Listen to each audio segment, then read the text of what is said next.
નમસ્કાર મિત્રો, મારું નામ વિશાલ પટેલ છે. મેં ડિપ્લોમા કમ્પ્યુટર એન્જિનિયરિંગ કર્યું અને ત્યાર પછી સારી એવી કંપનીઓમાં કામ પણ કર્યું.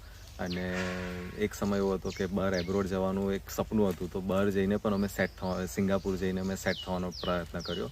પણ ત્યાંથી અહીંયા જ્યારે આવ્યો ને ત્યારે મને એવું લાગ્યું કે ના, ત્યાં કરતાં અહીંયા જે આપણા દેશ માટે કરવાનું ને આપણા લોકો માટે કામ કરવાની જે મજા છે ને ત્યાં નથી.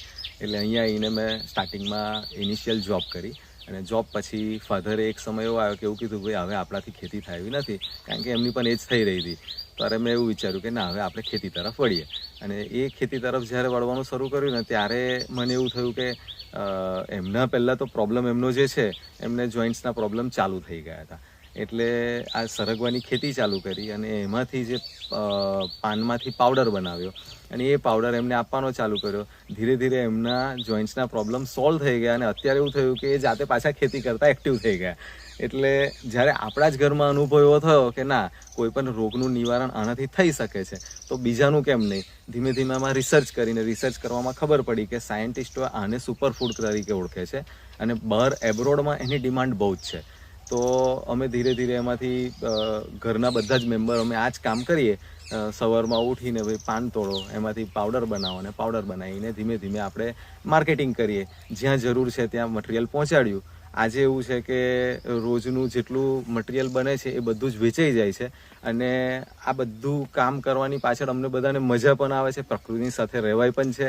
બીજું કે આ બધું કરવા માટે આ ઓર્ગેનિક વસ્તુ છે, કારણ કે આમાં તમે ખાતર અને બિયારણનો ઉપયોગ કરી શકો નહીં.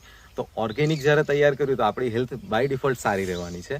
હવે ખેડૂતો માટે બી આ સારી વસ્તુ છે, કારણ કે આ ટાઈપનો જ આ ખેતી નથી, આ એક જાતનો બિઝનેસ છે. ખેતી બહુ જ મોટો બિઝનેસ છે.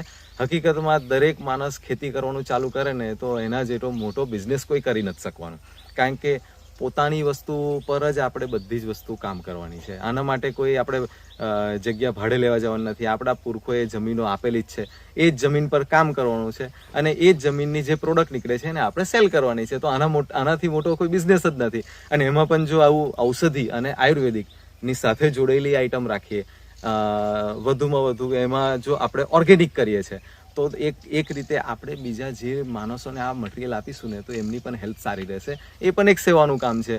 એટલે બિઝનેસનો બિઝનેસ પણ થયો અને સાથે સાથે આપણે એક સેવાનું કામ પણ કરી રહ્યા છે કે ભાઈ સામેવાળા માણસને આપણે સારું ભોજન આપી શકીએ. એટલે ખેડૂત માટે તો આ ઘણી સારી વસ્તુ કહેવાય કે ભાઈ એ ખેતી કરે છે. તમે એવું ના સમજશો કે તમે ખેડૂત છો, તમે એક જાતનું આ એક દેશનું ભલાનું જ કામ કરી રહ્યા છે. કેવી કે મંગલ ભારતી અમારી નજીકમાં છે, તો એ સાહેબો અહીંયા આવીને વિઝિટ કરી ગયા.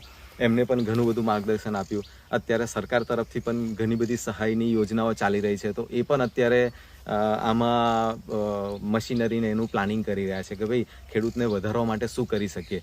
તો હું તો એવું કહું છું કે દરેક ખેડૂતોએ આગળ આવવું જોઈએ, સરકારની સહાયનો પણ લાભ લેવો જોઈએ અને ધીમે ધીમે પોતાના પગ ઉપર આત્મનિર્ભર બનવું એવું નથી, પણ આપણે લોકોનું સારું કરીને આગળ આવવાનો પ્રયત્ન કરવો જોઈએ. એટલે દરેક ખેડૂતને હું વિનંતી કરું છું કે હવે ખેતી તરફ આગળ વધો અને હકીકતમાં શહેરની બદલે છે ને ગામડામાં રહેવાની પણ બહુ મજા આવે છે. વિશાલભાઈ, તમને ફરી એક સવાલ છે કે લોકોને શહેરો તરફથી ગામડા તરફ આવવું છે, પણ આજના શિક્ષિત યુવાનો જે આજની જનરેશન છે એમને ખેતી નથી કરવી, એમને ગામડામાં નથી રહેવું ને સતત ગામડા તૂટતા જાય છે, હું મેસેજ આપશો? ના, અત્યારે હવે છે ને ધીમે ધીમે ટ્રેન્ડ બદલાઈ રહ્યો છે. એમાં પણ જે કોરોના આવ્યો ને ત્યાર પછી તો મેં એવું જોયું છે કે ફાર્મ હાઉસ વધતા ગયા છે, લોકો ગામડા બાજુ આવતા ગયા છે. લેબર રાખીને પણ એ લોકો ઓર્ગેનિક પોતાનું શાકભાજી ઉગાડીને શહેર સુધી મંગાવે છે. અને સિટીમાં પણ હવે એવું થયું છે કે ભાઈ ટેરેસ ગાર્ડનિંગ કરીને પણ શાકભાજી એ લોકો ઓર્ગેનિક ખાવા માટે રેડી થયા છે. કારણ કે બધાને જ ખબર છે કે રાસાયણિક અને જંતુનાશક દવાથી આપણા શરીરને નુકસાન થાય જ છે અને એનો તોડ આપણે જાતે જ્યાં સુધી મહેનત નહીં કરે ત્યાં સુધી નહીં થાય.